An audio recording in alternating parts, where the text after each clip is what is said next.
కొద్దిసేపటి క్రితమే వచ్చిన బ్రేకింగ్ న్యూస్, చాలా అద్భుతమైనటువంటి బ్రేకింగ్ న్యూస్. ఏం జరిగింది?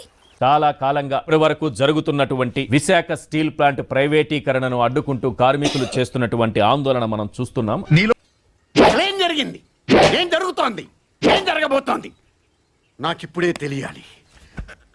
ఈరోజు కేంద్రం 11,440 కోట్ల రూపాయల ఒక రివైవల్ ప్యాకేజీని ప్రకటించింది. అంటే పునరుజ్జీవ ప్యాకేజీ. నిజమా అల్లుడు? అంతకంటే ఇంకేం కావాలి సార్?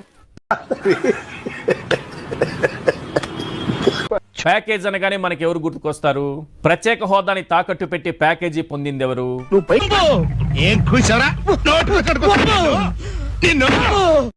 ఈ రోజు స్టీల్ ప్లాంట్ ప్రైవేటీకరణ ముసుగులో మళ్ళీ ప్యాకేజీకి బాటలు వేసింది కూడా వాళ్లే. పద్ధతి మార్చుకోమని ఒక్కసారి చెప్పా, రెండోసారి చెప్తున్నా, మూడోసారి చెప్పను, చంపేస్తా. ప్లాంట్ ను అమ్మేసి అక్కడ ఉన్నటువంటి భూముల్లో క్యాపిటల్ కడదామని అటు చూడు. ఒక సందర్భంలో చాలా చాలా భయంకరమైన ఆలోచన ఒకసారి ఆయన చెప్పాడు. నాకు వినంగానే అసలు షాక్ అయిపోయాను.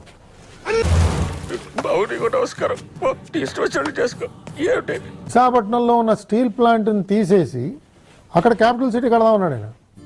పిక్చర్ల గురించి వెంటనే కానీ లైవ్ లో ఇదే చూడటం. కప్పాల్సింది పోయి, పొగడాల్సింది పోయి, అవార్డు ఏదైనా ఉంటే నాకు ఇవ్వాల్సింది పోయి. ఎందుకు అడుగుతుంటాడికా?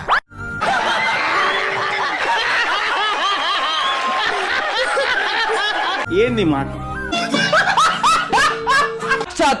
జగన్మోహన్ రెడ్డి గారికి అత్యంత సన్నిహితుడైనటువంటి ఒక ఐఏఎస్ ఆఫీసరు ఒక ఇంటర్వ్యూలో చెప్పడం. అసలు ఏమిటి ఆలోచన? అసలు మనం ఎవరు ఊహించలేమండి. నేను షాక్ అయిపోయాను. అంటే అది ఒక ప్లాన్ లో ఉన్నాడు, అందుకే ఒక ప్యాలెస్ కూడా అక్కడ నిర్మించుకున్నాడు. ఇది అసలు నాకు అర్థం కదా. మీ గట్టి గట్టి కనిపిస్తాడా ఆయన? మొన్న ఈయన కూడా అంతే నానా మాట అన్నాడు. నేను ఉండగా కాబట్టి సరిపోయింది. ఇప్పుడు నువ్వు మధ్యలో ఇలాంటి అయిపోయాడు. నేను ఉండగానే ఇట్ట కనుక ఊరుకుంటే రేపు పొద్దున చిన్నపిల్లలు కూడా ఏదో వచ్చాడు అని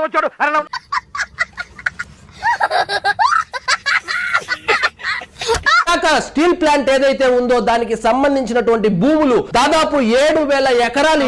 అమ్మేద్దామని డబ్బులు చాలా టైట్ గా ఉందండి సార్. ఈ విషయం లైబ్రరీలో కానీ తెలిసిపోద్దా? ఇది తెలుస్తుందా? నేను 2 సార్లు అమ్ముకున్నాను, ఎవరికి తెలిసిందా? ఏంటి అసలు ఏంటన్నా నువ్వు ఇలా మాట్లాడుతావు ఏంటన్నా? నీతో వచ్చిన సమస్య ఇదే అన్నా, ఇలా మాట్లాడుతున్నాడు ఆయన. నీచులు ఎప్పుడు నీచంగానే మాట్లాడతారు రావు గారు, మీకు తెలియదే ఉంది. కరెక్ట్, ఇది కరెక్ట్ గా చెప్పావయ్యా. అంటే ఆలోచన ఉన్న వ్యక్తి అసలు అలాంటి పదవికి అర్హుడు కానే కాదండి. జుట్టు ఉంటే ముడేసుకోవచ్చు, జుట్టు లేకపోతే ముడేసుకునేది ఏమి ఉండదు. ఎందుకు పుడతారో కూడా తెలియదండి మనుషులు. కొంతమంది బేసిక్ సెన్స్ ఉండదు మనుషుల దగ్గర. చంద్రబాబు నాయుడు గారు వెంటనే ప్రెస్ మీట్ పెట్టేశారు. విశాఖ హక్కు ఆంధ్రుల హక్కు, విశాఖ ఉక్కు ఆంధ్రుల హక్కు, ఇది చాలా కష్టపడి సాధించాము. ఈ రోజు 11,000 కోట్ల ప్యాకేజీ వచ్చింది. ఏం మాట్లాడుతున్నారా నువ్వు? నీకేమైనా బుర్రున్నదారా? చంద్రబాబు నాయుడు గారు, అయ్యా కుమారస్వామి గారు, అయ్యా రామ్మోహన్ నాయుడు గారు, అయ్యా అశ్విని వైష్ణవ్ గారు, చెప్పురా. విశాఖ స్టీల్ ప్లాంట్ ప్రైవేటీకరణ జరగదు అన్న మాట మీ నోట ఎందుకు రాలేదు? Good question. వీళ్ళు 32 మంది ఎంపీలు ఉన్నారు. నాకు ఒక్క జనసేన ఎంపీ కనుక ఉండుంటే ఈ రోజు నేను వీళ్ళందరూ కూర్చోబెట్టి నేను క్యాప్టివ్ మైన్స్ ఇచ్చేవాళ్ళ స్టీల్ ప్లాంట్. బాధపడకండి, అర్థమైన ఎదవలి చూసుకోవడానికి 7 కోట్ల ఉన్నాడు కదా.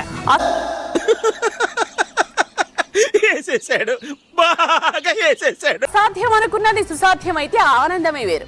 ఆల్మోస్ట్ ప్రైవేటీకరణ జరిగిపోయింది అనుకున్న విశాఖ ఉక్కు పరిశ్రమకు కేంద్రం ఊపిరిలూదింది. మండుతున్నట్టుంది.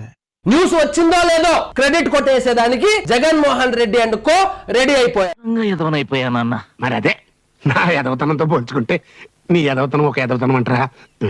వచ్చిన టైం బాలేదు. పైగా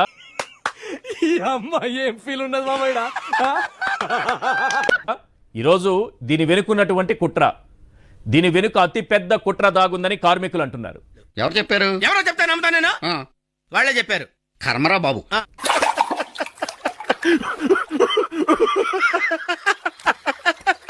అతి పెద్ద కుట్ర ఉందని కార్మికులు అంటున్నారు.